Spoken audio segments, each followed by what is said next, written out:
couple minutes to connect. I don't know why it didn't just automatically connect. Oh, I know why.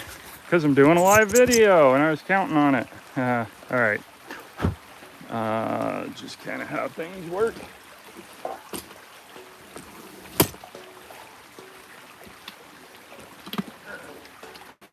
Yeah. All right. So I'm still setting up because I was counting on it just connecting as soon as I plugged it in. Starlink is pretty amazing. But apparently you got to open the app. You got to open the app to connect it or something. I don't know. I don't use it enough. I might keep it. I was gonna return it because Starlink is so dang expensive.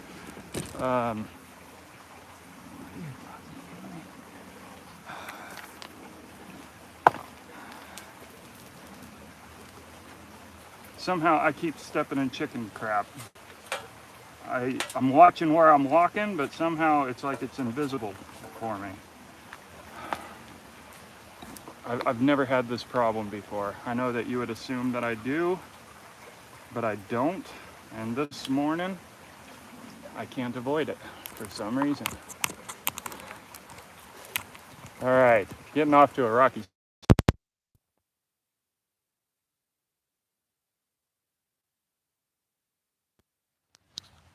Okay, all right, you probably didn't hear that last thing. All right, rocky start,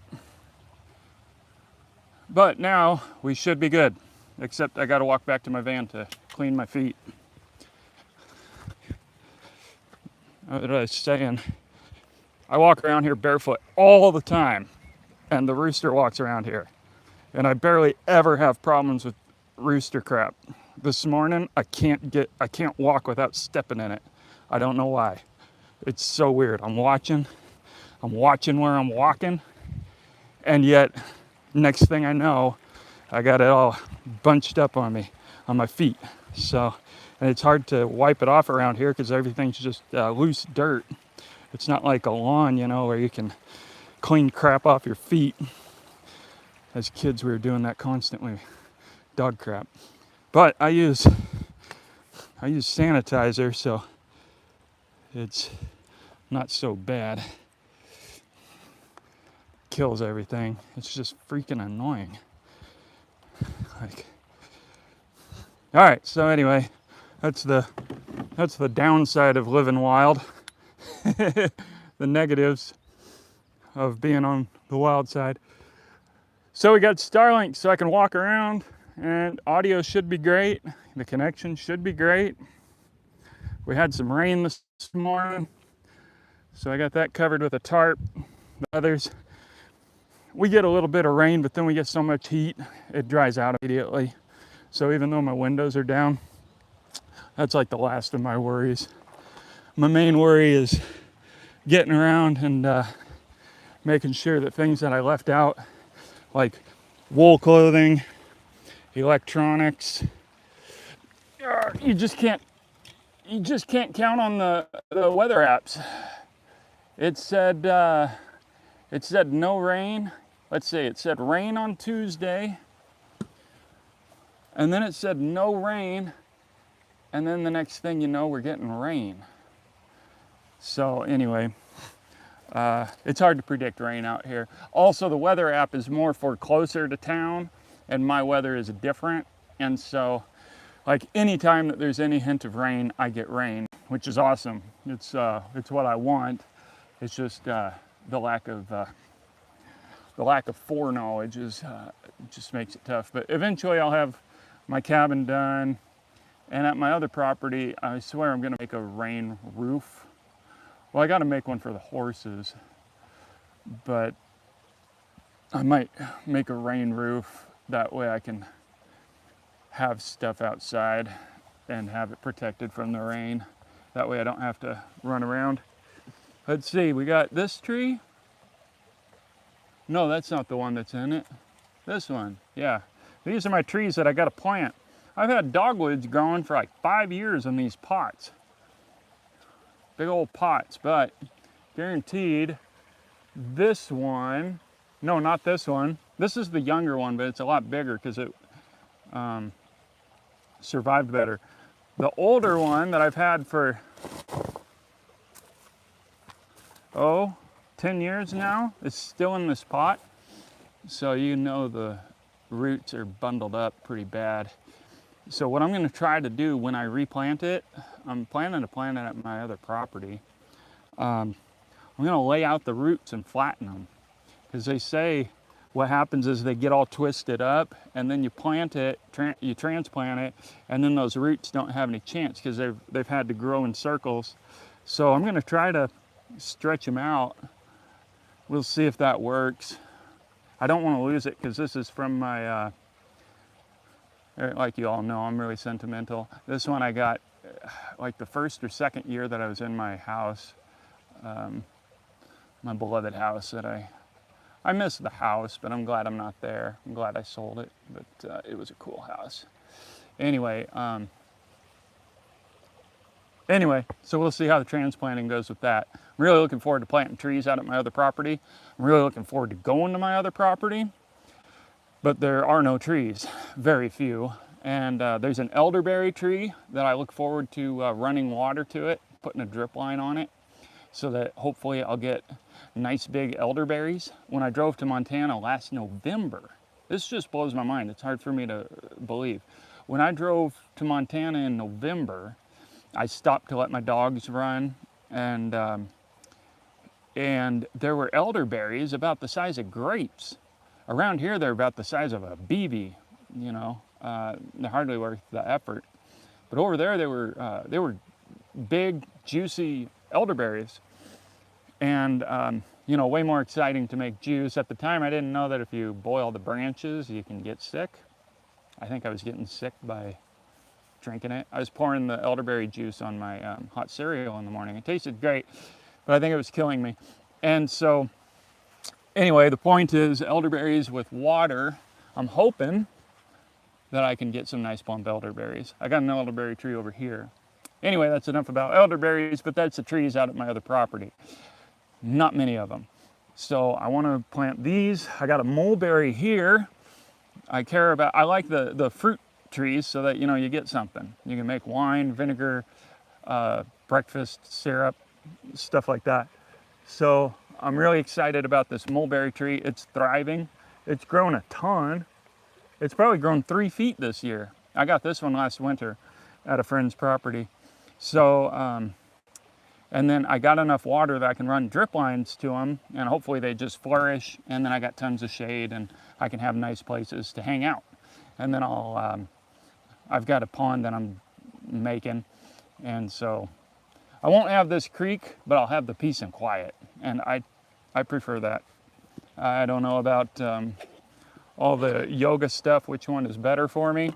You know, the chakras. I don't get into that much, but they say that one of the chakras is really aided and abetted by, I don't know if that's the right word.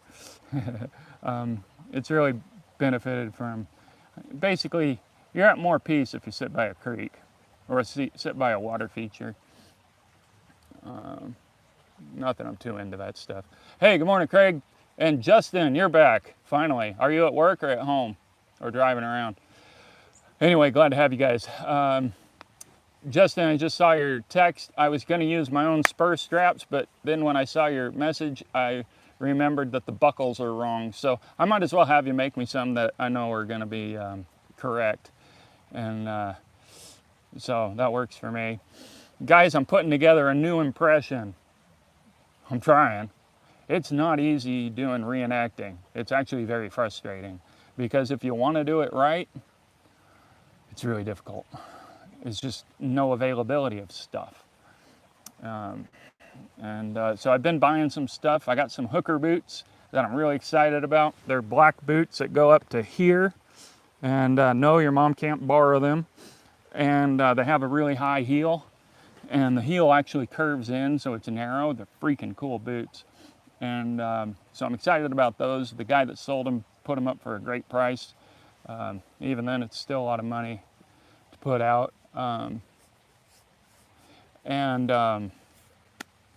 Boots, and then I got some trousers that are pretty good, but I got to have them let out. which wouldn't be a problem, but here in town we don't have hardly anybody that does that kind of work. And then I got a coat that'll look pretty good. I got a vest on order, so I should look pretty freaking good by the time of Tombstone, because the plan is at this point to go to Arizona in October. So Justin puts on he puts together a big group that goes to Tombstone, which ironically that's the same event that we went to Tombstone back when I was 16 or 17 years old, and me and my brother and our friends drove to Tombstone for that event. We barely made it because the truck broke down. When I look back at those vehicles that we used to drive, they were breaking down all the time. And finally, when I was in my 20s, I started buying vehicles that are newer and reliable. But that being said, my dad always had some cool vehicles. We always had MGs. I had a Jeep. That one was reliable. And we had some really cool vehicles. It's just that when you deal with older vehicles, they tend to break down. That didn't bother my dad. He was good at fixing them. I learned a lot about getting cars going. But man, I'm glad to not be broken down all the time. My Sienna broke down the other day and hardly bothered me because now I got AAA. So I don't have to sit there and figure it out. So anyway, so that's what's going on around here. Oh yeah, sounds good, Justin. That'd be awesome. Might as well fix the buckles on that set that I got. You're right. And yeah, Craig, that's smart. Thornless blackberries. Around here, not here, but on the west side, the Seattle side, which everybody thinks is Washington, blackberries grow like weeds. They are invasive. When I was younger, I used to get paid to take them out. And that was quite a job. Hacking away at them, getting down to the root, and then digging out the root and clearing it out. We did this one area, we got a lot of property back for the guy. But on this side we could grow blackberries. I know of somebody in the lower valley that grows them. Around over here, as long as you add water, anything will grow. Not anything, but it's pretty amazing over here. The farmland, this valley with irrigation, it's pretty impressive. That's what made it grow and boom back in the days when small-time farming was a big deal in America before the government shut them down and pushed them out for more government control. And so now it's just people making a living at farming. Besides hay, we got a lot of hay farmers around here, but not many of them that make a living at it. Most of them do it on the side, I think. There's definitely quite a few though that make a living at it, farming. Usually they run cows and hay, both. I thought about getting into it because I've got this property and then I would need leased land, but problem is, as much as I would love doing that, that's all you do with your life. That was ash, and I don't think it came from my campfire. We got ash. We've got smoky skies. They're clearing up a little bit today, especially since it rained. Hopefully it'll all clear up. But we went all summer without any smoke, and then all of a sudden, bam, had some smoke. And then this morning we got some rain. I got a decent rain, but just that way a little ways. Like I say, my weather's different here, but just that way a little ways. It was a light rain, so probably in town none. But hopefully wherever these fires are, hopefully they got a downpour. So this morning I got my dog food going, which is pork sirloin. Whoops, didn't mean to do that. Actually, this is dog food and my food. And I fed one dog, but the other dog didn't get to eat. If I forget to cook the meat, then it takes forever to cook the dog food. Poor dogs have to suffer. Poor Maddie hates it. She comes, gets in my face. I have to tell her to get away. pretty annoying. But it's a nice snack. Yeah, I grew raspberries once, and they also take over around here if you add too much water. But man, it was fun. I lived by a park when I lived in town, and so since I'm a morning person, I was waking up like 5 a.m. I wake up when the sun does, or usually about half an hour before the sun. And so that's when I'd take my dogs for a walk because nobody else is there, so I don't have to have them on a leash. I never had them on leashes hardly. Sometimes I would just to get to the park. I was a block and a half away, so we just have to walk a block and a half, and then we had this big park, and I'd walk them around. Poor dogs, I'd get so bored, and it was the time of their lives. I always felt so guilty because they wanted to walk for 2 hours. I could barely stand doing it for an hour, but it was handy for living in town. It was pretty handy. And then when I'd get back, I'd sit on my porch and I'd grab a bunch of raspberries. It was so much fun. I loved that. That's why I need to get back to gardening. Maybe now that I'm not driving and going places all the time, maybe I can actually get to growing some fruit, even if it's just mulberries and elderberries, low maintenance, where I just have to add a drip line. So we'll see. I'm really excited about getting to my other property. The only reason I'm here is because it's so hot, and out there I'm not ready for the heat yet. So I'm going to remodel my tiny cabin. I'm just about to go through it and remodel the interior, and then I got to build a roof on it. And then I'm planning to build this great big cooler. The exterior is going to be 8 feet by 4 feet because I'm going to use OSB for it.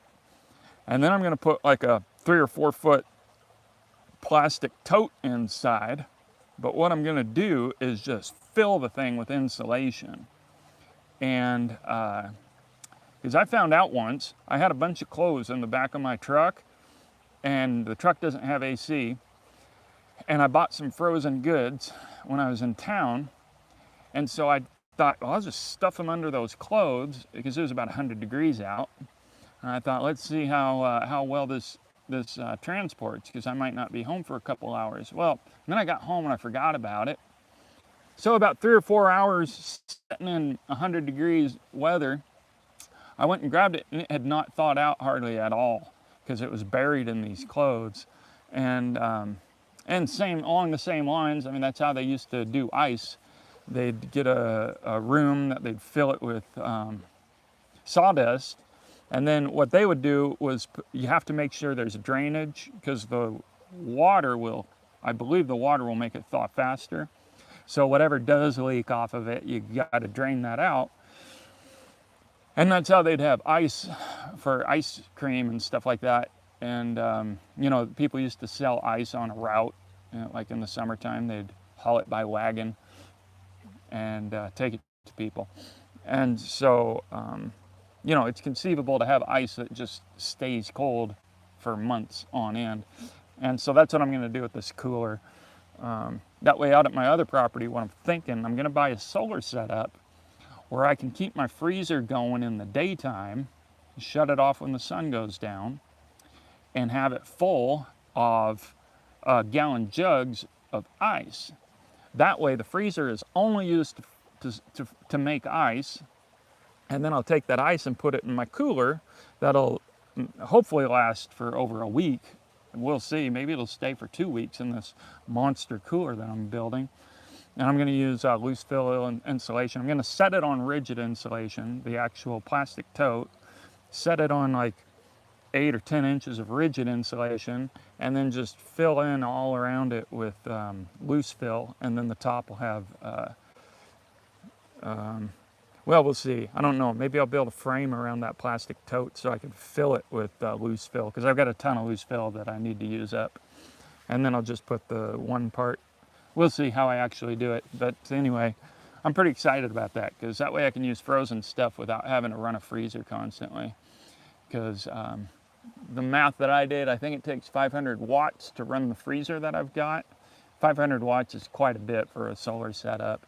And so if I do it this way, I could probably do it for like 250 watts with my smaller freezer. So,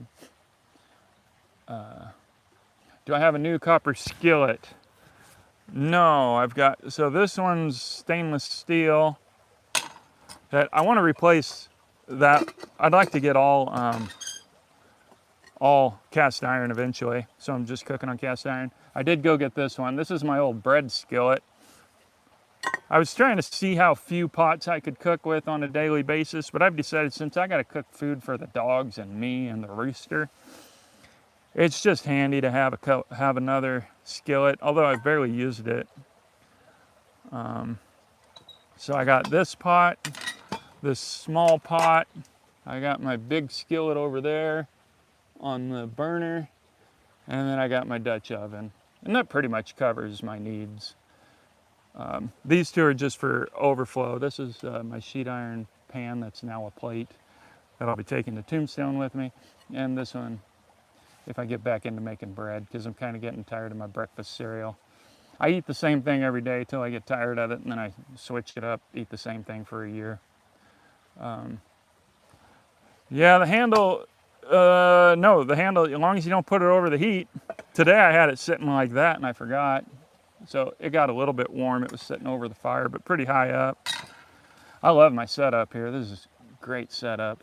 It's the only reason I haven't moved my cooking area up into the open now that it's cooling off, because this setup is so good. So, but pretty soon I'll be cooking on a wood stove again. I'm excited about that. Man, once it starts to get cold at night, I'm excited. Have you been going to corner store for donuts?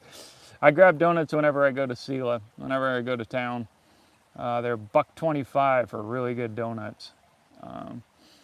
I think I even like them better than the Cleellum Bakery. There's a bakery that's over 100 years old up in the mountains, up near Roslyn, where that show was filmed, Northern Exposure, I guess it was. There's another town nearby that's closer to the highway called Cleellum, and they got a over 100-year-old bakery and over 100-year-old meat market right across the street from each other at the same intersection. Tons of people stopped there. And they had the best donuts, but I think I like these other donuts here in town better. Yeah, cooking over a fire is so great. I do have the propane burner. Like, I'll use that since it's 100 degrees out, or 90 degrees out, whatever. If I feel like a midday coffee, I'll just boil the water on that instead of cooking everything up. Or if the poor dogs, if I screwed up and I don't have food ready for them, then I might cook something there, something here. But yeah. Are you joking, Justin? Yeah, we got a major tourist spot right up here. It was filmed in Roslyn. There's a Roslyn Cafe, or Roslyn's the Brick. The Brick. It's a saloon, really cool saloon. I think it goes back to at least the 1890s, and a lot of it's original. So it's a fun place to go. And it's way off the freeway. Way off, I mean like 20 miles, as opposed to being right on the freeway like most of the towns.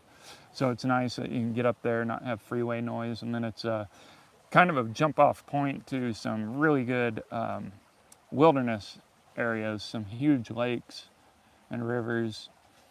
But it's pretty far away, so I haven't gone up there for any horseback riding.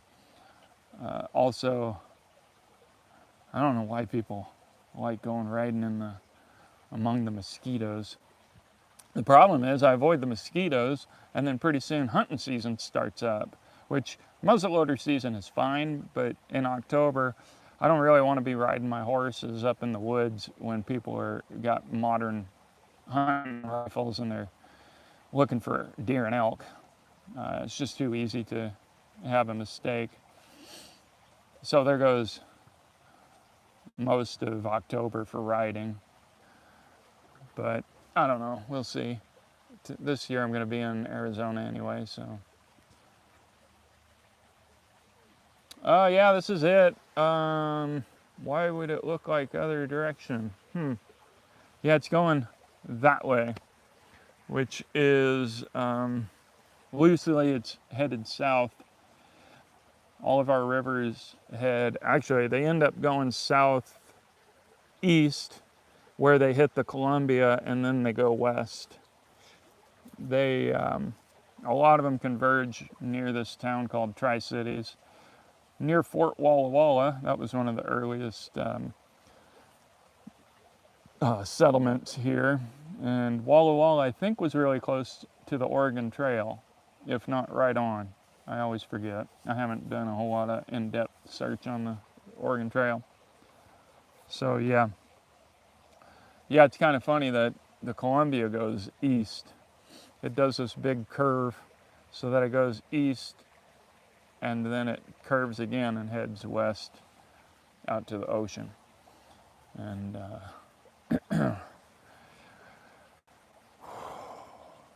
yep, so that's what's going on here. I got, I might just hang on to Starlink. It was $300 for the hardware, which isn't too expensive. And then just saving it for things like this. I initially got it so that I could use it for everything. It's just too expensive. Old Elon charges way too much for his internet. Unless you want to go $165 a month and get the unlimited. But I don't know if that works for mobile. I don't remember. Carnitas. Yeah. So anyway, at least it allows me to do these lives, and I need to update my phone so I can do stuff like that with it. And then if I need to do any work on my computer, upload videos once I finally make one, then I can use it for that. So I don't know, I might hang on to it. I might get T-Mobile too, actually. I forgot about that. I'll probably just go with T-Mobile. The coverage has gotten a lot better. Craig asked if I've seen any carnitas lately. Do you mean Mexican women? Varmints, raccoons, possum. Oh yeah, good. And the audio and video is working, so this is stellar. What I also might do, use my new camera that I got, and cinematic camera, and connect it to my MacBook with a HDMI cable, and then do live videos through that. However, this works pretty well, so I'm not really sure that I need to do that. This one I can actually pick up and move around if I want to. Varmints. I haven't seen many varmints, but we've had something around. Yesterday when I was riding my horses, or 2 days ago, I saw some great big tracks. They looked like Great Pyrenees tracks, which is pretty common around here because I got some neighbors, or a neighbor, where their dog wanders through, which is totally fine with me. I actually appreciate it. But where I saw the tracks was different. It was a lot closer because that Great Pyrenees is afraid of coming near me. He's really shy of it because, you know, he's not in his domain, so he stays away. But where I saw the tracks were way closer, so I meant to go back and look at them, but I was riding on my horse and we rode for an hour, and then I totally forgot until like a day or two later. So I don't know what that was. I wanted to look closer. It was big enough to be cougar, but I really think, I only saw it from horseback, so I didn't get a good look. But it really was shaped like a dog, and a lot more likely, because if there was a cougar around here, the horses act wild. They know it. And so it was probably just that. The skunk, fortunately hasn't come close. I don't know, he was digging up the ground hornets. That was really nice. And, but then what I figured out was that they must have moved, because there's this other spot where we ran into him when I was on my horse, and I need to go see if he's dug them up yet. The problem is that they moved closer to where I am, and so I don't know if he's coming that close. So I'd be interested to go see if he's dug them up and if he's coming that close. It's a lot different with my dogs my dogs being older. They used to be, you know, young, obviously, and then they'd keep a good 100-yard perimeter where they'd be barking all night. So that part's nice. I'm not waking up every 10 minutes anymore, or every 30 minutes. But the last few nights, Maddie has been barking, which I haven't heard her barking like that for like a year, where she And so I got out with my spotlight looking around, but of course I didn't see anything. But who knows what it is. So they're prowling around, that's for sure. Because like I say, my dogs aren't active at night. And so who knows how close they're getting. I'd like to know. I don't see very many tracks though. Down at the end of my driveway, I always see raccoon tracks. And there used to be a rabbit down there, but I'm wondering if he got killed. Deleted says, excellent morning. Good morning. Thank you. Glad you're here. We got a few viewers. I almost went back to my old channel this morning so the reason I switched over here was I was going to start making a bunch of videos on this channel where I just talk. And that way I could keep the other channel exclusively for camp trips, which I was gearing up to do. And then there was too many mosquitoes, so I haven't been going camping. And I'm focused on making this movie, the short film. I'm obsessed with it. So now that other channel is laying dormant, and all I'm doing is live videos here. So I thought to myself, maybe I'll just move back the live videos to that other channel. We'll see. As I reposted that old video that was a part 1 and part 2, and I combined them and reposted them. Worst views ever. Worst amount of views. I got less views on that video than I get on live videos on that channel. Now, what could be from that, there's so much to know on doing these channels. I had been posting some shorts, and the shorts were getting tons of views. And then I reposted that camping video, and that might be why it confused the algorithm. Like, oh, we thought you moved to shorts. We were helping you out. We were giving you a lot of views, and now you're switching it up, and we don't know what to do. That's probably what happened.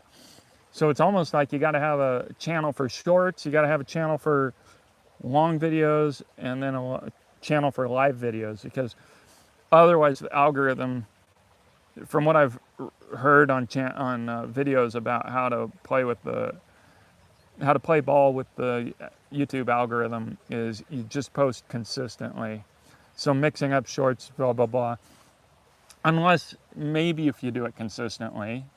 But I tried doing the lives and videos consistently for a long time. That didn't really help. So I didn't know.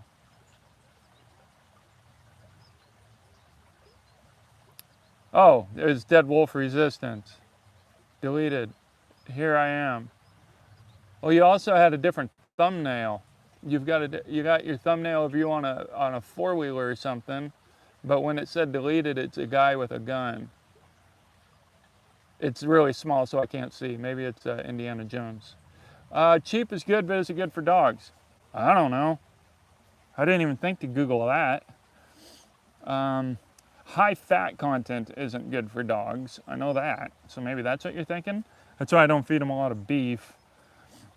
I'm told that dogs don't process fat as well as humans.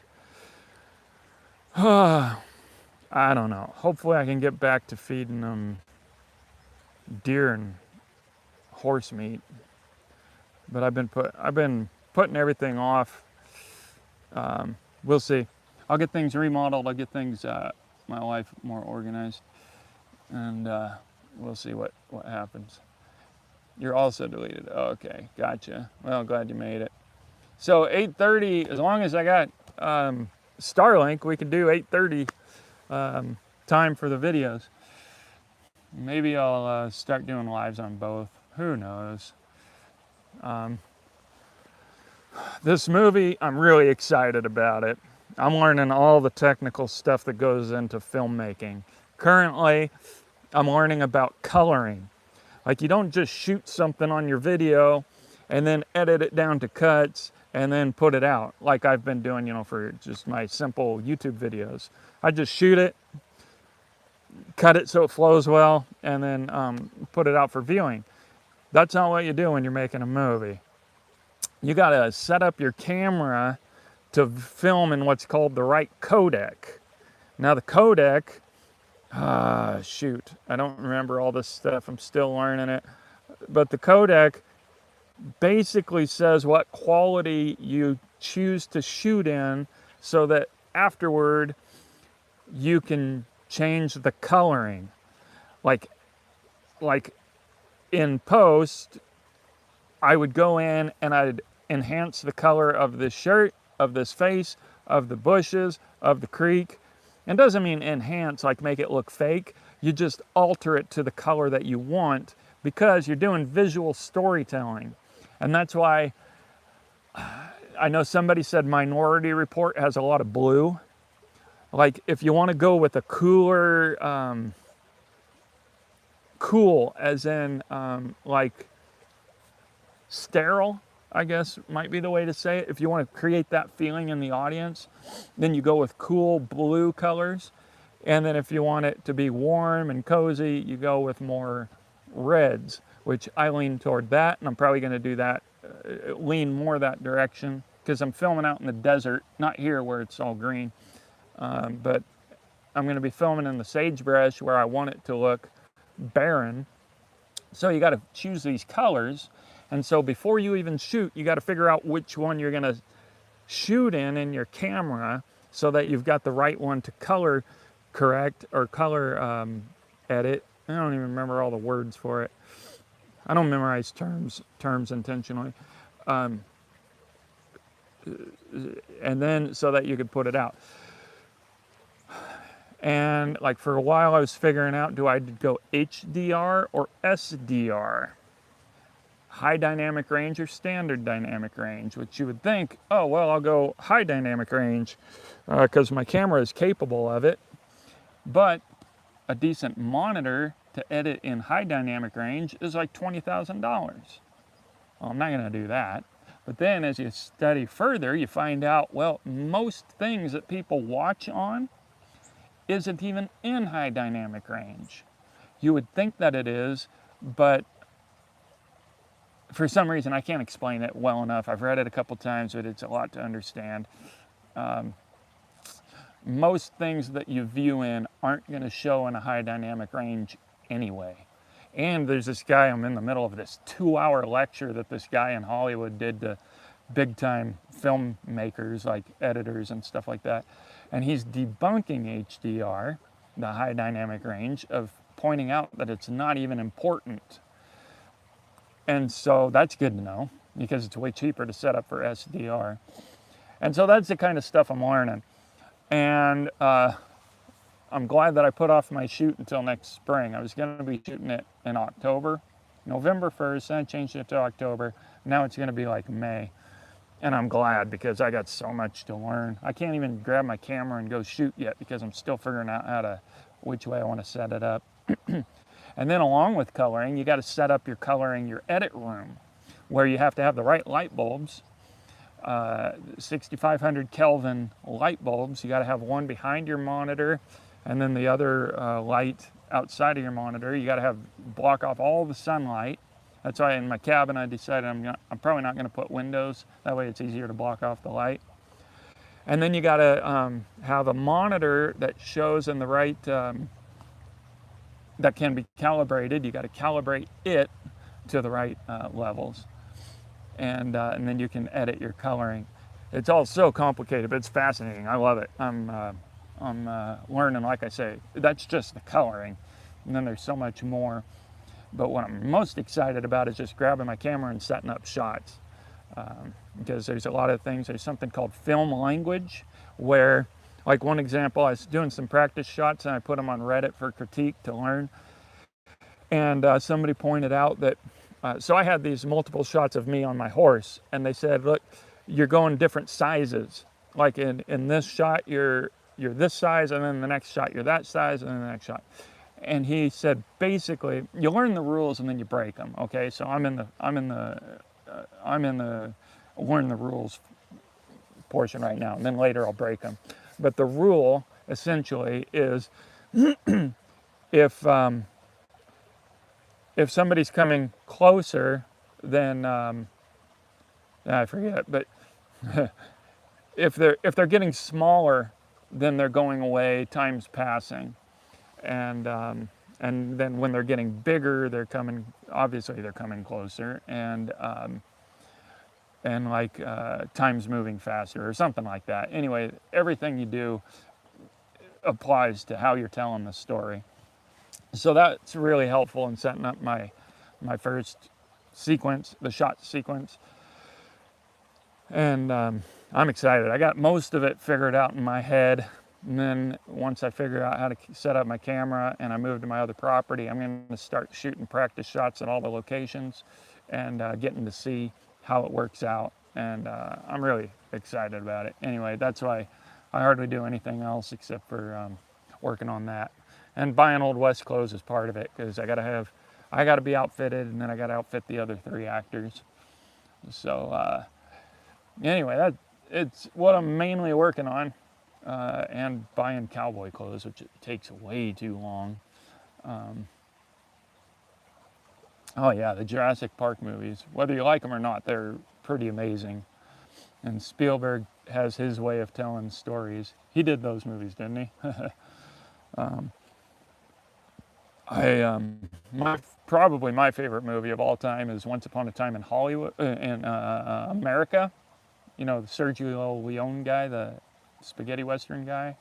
He did a mafia movie that's 4 hours long called Once Upon a Time in America, and he just fantastic storytelling, and most of the story is told with the music. Like, what I love about movies is the emotion, like, and I don't mean like overly emotional, like mushy romance emotion. I mean, whatever emotion you're supposed to feel, that's what I love about it. Because I do feel emotions strongly, whether it's anger, irritation, embarrassment, pride, whatever. So I'm not talking about like romance movies. And so you got to portray this emotion, and he does it with music. The music is amazing. We all know the music is amazing in the spaghetti westerns. Once Upon a Time in the West is also an amazing movie, but this was like his masterpiece. Once Upon a Time in America, 4 hours long. I wish it was 6 hours long. That's what he intended it to be, but Hollywood screwed him over. Pisses me off, and it pissed him off. He didn't get to put out the movie that he was making, but it's still amazing. And like I say, there's more music telling the story than dialogue. Like, it's really dialogue light. Yeah, Old Yeller is emotional, but and I mean powerful. But I like subtle emotion. Most of what Hollywood puts out is what I call drama porn, because it's all over the top, like a dog dying. I mean, I'm not in no hate on Old Yeller. Dogs die. It's real life, and it sucks. But like, if you want to just, it's like on the nose writing. You have a dog die. Okay, all of a sudden everybody's gonna. And this isn't about Old Yeller. Sorry, I don't know. Maybe I shouldn't even talk about it because dogs dying is a touchy subject. But like, and where the red fern grows. I mean, did they have to die? The dogs? He could. I would have liked that story if the dogs stayed alive, because that's also real. A lot of times dogs stay alive. I've had mine for 15 years and 10 years. So anyway, but subtle storytelling. That's what I really love. That's what I think I've got with my movie. And what I'm afraid with with it is that it's going to be too subtle. And so we'll see. But I've got plenty of time to keep tweaking it. And I've gone through and edited it a little bit. I don't know. I'll continue editing, adding little things to make sure the story is clear. But anyway, I'm pretty excited. I think it's going to be really good. I've got great actors for it that I think are going to do a fantastic job. I got the killer location. I got a guy with horses and wagon who does stunts and movies with his horses. He told me we can have a horse lay down if you want to, and we can shoot guns around him, which I don't have any of that in this episode, but it's hopefully just episode 1. And then knowing that I got access to that kind of horses, then in episode 2 I could throw stuff in like that. And like for instance, the girl actress in my movie, her profile picture is her bareback on a horse that's rearing up. And so I asked her, hey, could we do that in this film? And I asked the guy, I said, hey, do you have a horse that'll rear up on command? And he says, yeah, we can make that work if we need to. And she says, yeah, I could make it work if I need to. And so I might just add that in just to have a little bit of show off horse work. Also, I think it'd be funny because she would do it in front of my character.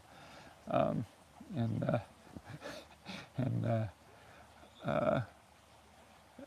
it'd be pretty funny. I can't help but write comedy into anything that I write. So this was supposed to just be like in the drama category, where it's just kind of a serious Western, but I wrote in a bunch of stuff that I think is hilarious. And so we'll see. It'll be kind of, if you've ever seen Gunless, it'll probably be kind of like that, where it's a good mix, where it's not like it's a comedy. And I love comedies, but I don't think that, I like having a mix. What about comedy Western series like Green Acres, but Old West, The Real McCoys? Yeah, well, we'll see. Hopefully, like I had a guy read my script. He's a filmographer, a DP is a technical term, director of photography down in Hollywood. So he's worked on some big stuff. He's really good.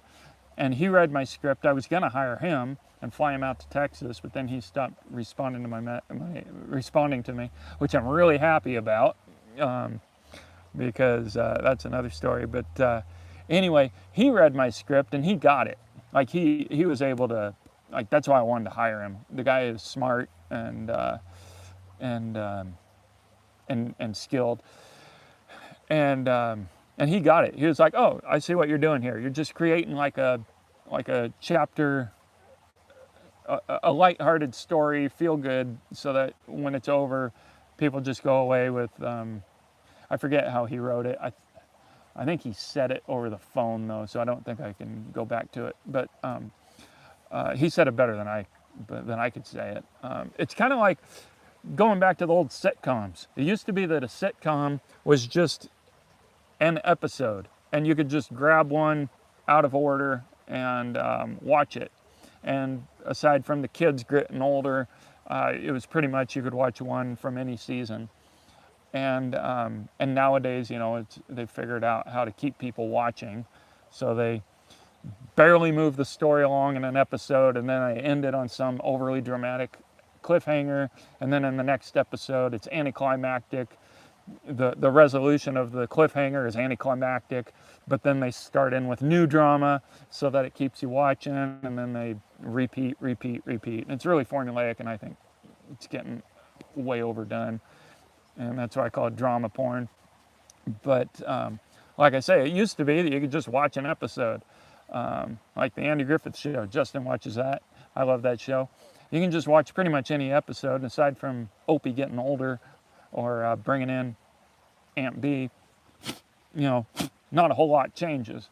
And you just end it, and you're like, oh, that was a great episode. So that's kind of what I'm doing with these.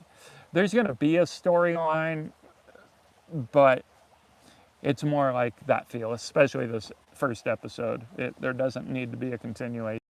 So it could be the only one that I make, or if people really enjoy it, then I'm looking forward to making. I'm going to try to write like 3 more and shoot them all together, so I can put out 3 more episodes. That's the goal. We'll see. Maybe nobody will even like it. Maybe I'll do a hack job and move on to something else and just chalk it up as a learning experience. That's the risk. I'm using my own money to fund it, but I'm going to do crowdfunding to hopefully fund it from that. But if not, I got my own money.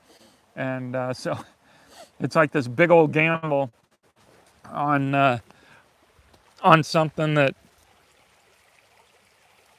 is kind of likely to fail. Odds are against me. We'll say that. But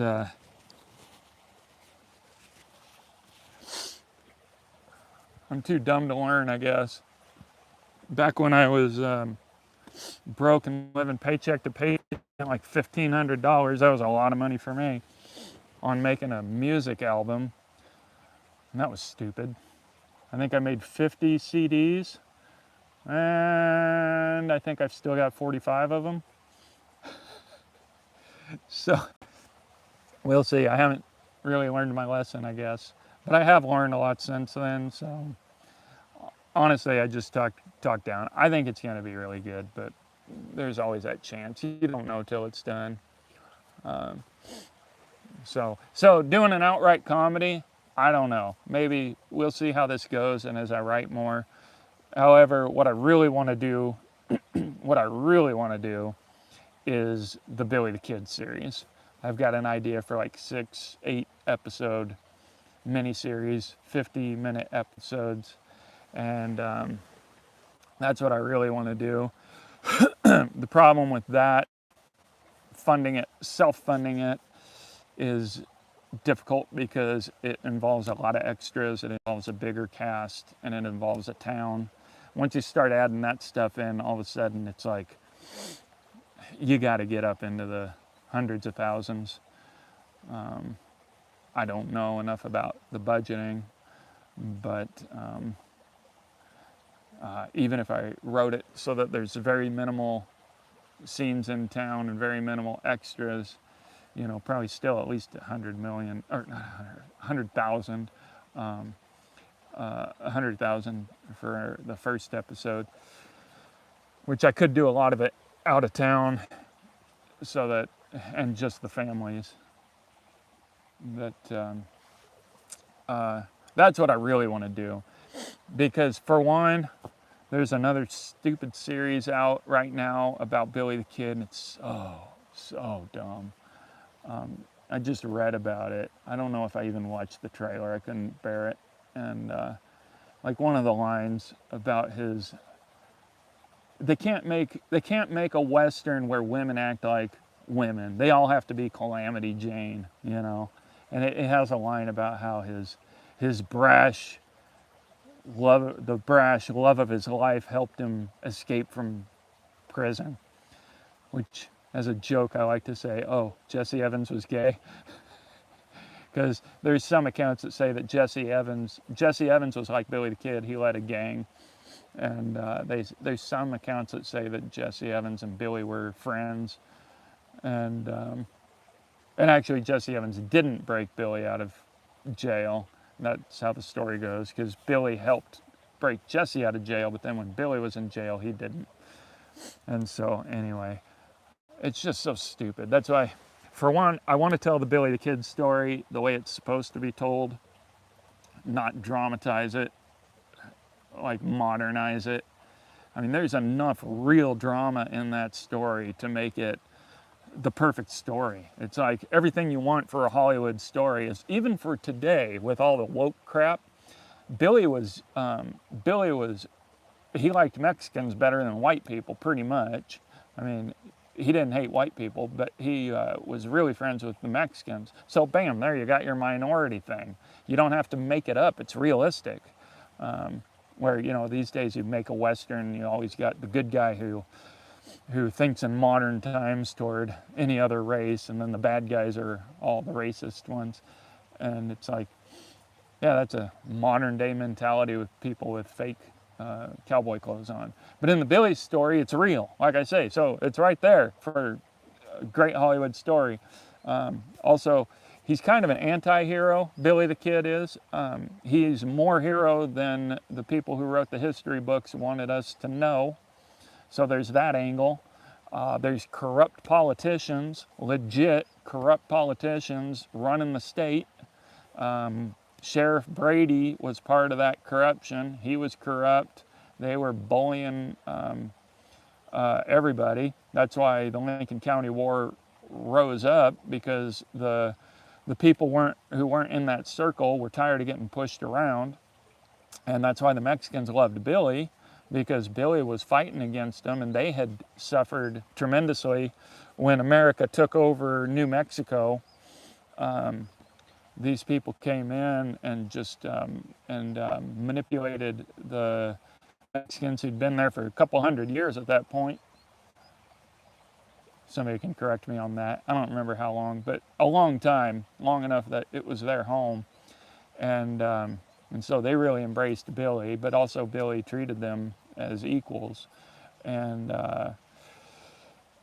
but then Billy also did some bad things, so that makes him the anti-hero. Perfect for a story, but also it would allow me to tell a whole lot of these things that I want to touch on, of corrupt politicians and corrupt media, and how those people twist things, and how a lot of Americans, they just go along with it because, oh well, you're the law. They're the law, so they're on the good side. And I really want to show, no, they were the law, and they were on the bad side. There were also good lawmen, like Chavez was a good lawman, and there were mostly corrupt judges, but I think there was a couple decent judges. And so anyway, lots of good stories to be told there, and use real history to depict a lot of the things that are wrong with society even today. That's why I really want to do this story. So we'll see. We will see. Maybe I'll make this first one, I won't even like it, and I'll go back to just camping in the woods. Who knows? I make no promises. Craig Curtis says, I did something right because I'm living the good free life. Yeah, I did some things right. I wish I would have figured it out when I was younger. Nobody was telling me how to live when I was younger, even though I was asking everybody. Oh, okay, anyway. I've got a crawdad in here. There's like one crawdad.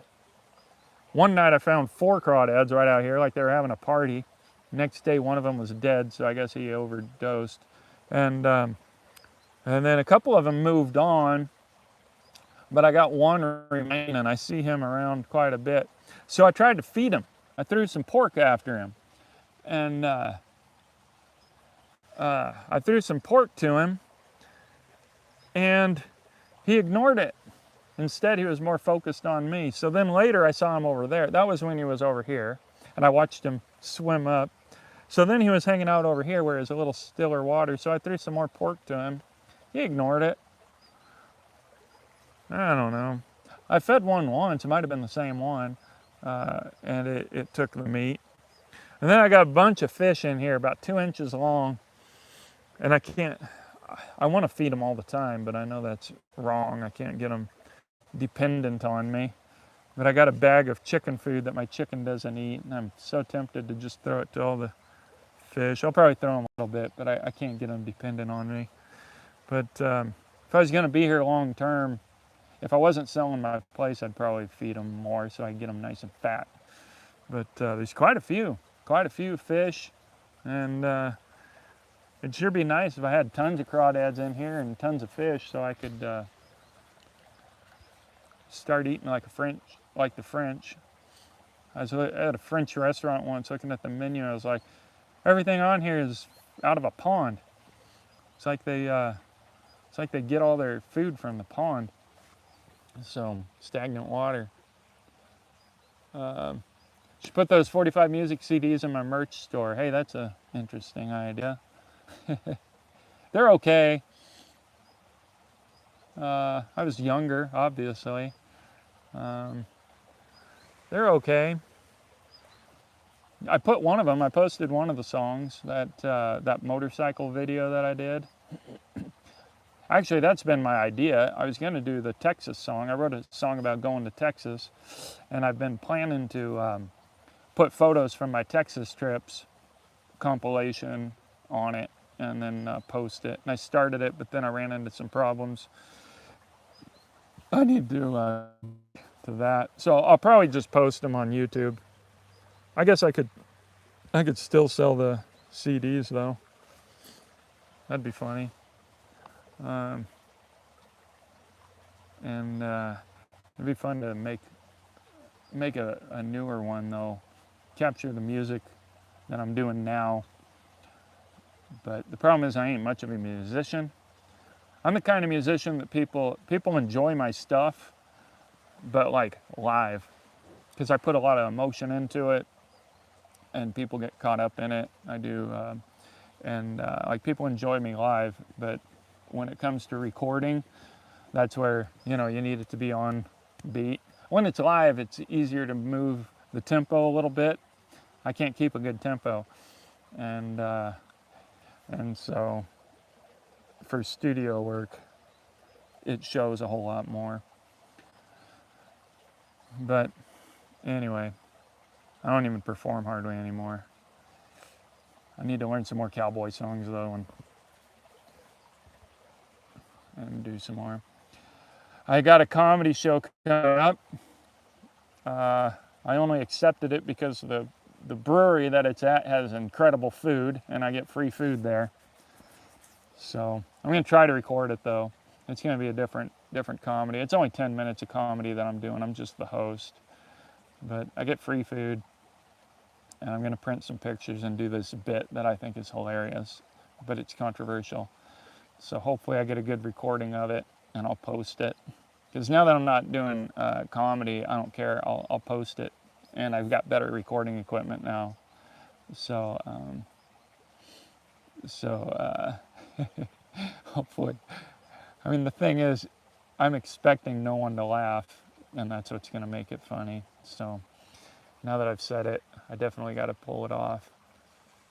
Oh yeah, that Bandera. I remember I did the live video in Bandera where I was singing. That was fun. It's a good example of how off I can be. That was a lot of fun. The kids were fun on that one. All right, well, it's already been an hour. Let's see.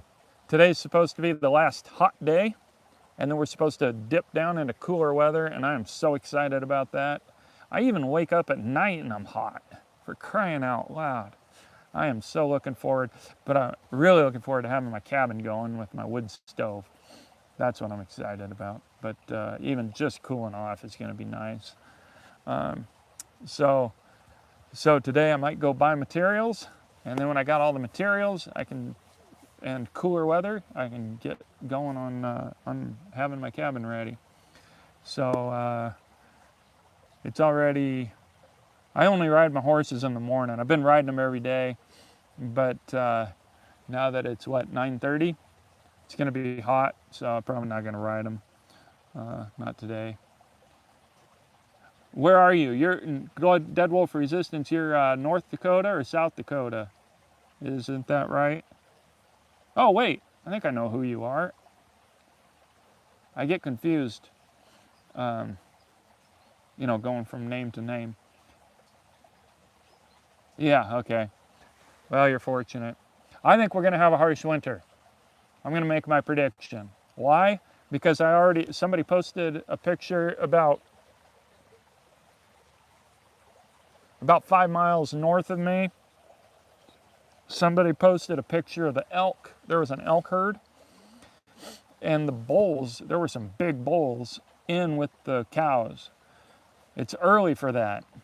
Usually they're all hanging at higher temperatures, and the bulls are roaming around by themselves. Hey, welcome, Harold. Glad you made it. I kicked it back to 8:30 since I got the Wi-Fi for it. So anyway, we're already seeing bulls mixed in with cows, and like I say, usually that's later. Now, I'm no expert on elk behavior, so I could be totally wrong, but I think that this is early for that, and since we're seeing it, I'm going to make the prediction. I bet you we're going to have a harsh winter, because we're already seeing them at a lower elevation and bunching up. So, and it's been such a cool summer. I don't know if cool summer indicates harsh winter or not. I think it used to be called Indian summer before the wackos told us that that's racist. But I think that used to be called Indian summer. Somebody knows. And so we'll see. We will see. All right, well, I think I've run out of things to say. I need some water because I've been talking for 65 minutes straight. Unless there's any questions or comments, I think I'll sign off. I'm glad y'all made it. All 5 of you watching. We used to have up to 30 watching. We'll see. Maybe I'll switch back to the other channel. Problem is I don't want to get this started and then give up on it as the momentum is building on this. We'll see. Next time. I've already forgotten what that is a reply to. All right. Thanks, everybody, for watching. Hope you have a great weekend. And go out and make a campfire and have some coffee if it's not too hot where you're at, even if it's in your backyard. And remember, life's a lot more fun over on the wild side.